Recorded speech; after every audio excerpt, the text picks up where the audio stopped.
নিয়ে আসছেন দ্বিতীয় শ্রেণীর ছাত্রী মুসাম্মদ শান্তনা খাতুন।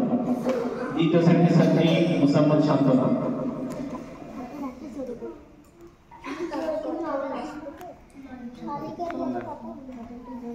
কথা বলে না পিছে।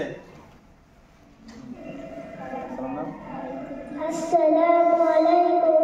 ওয়া আলাইকুম আসসালাম।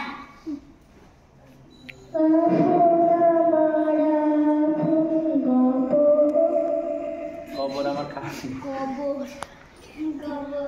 বলো বলো হাসে হ্যাঁ বলো।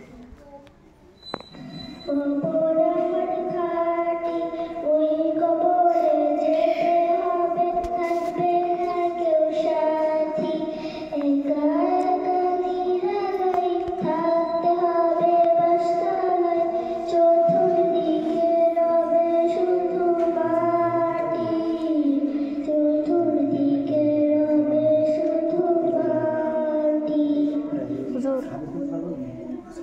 মাশাআল্লাহ।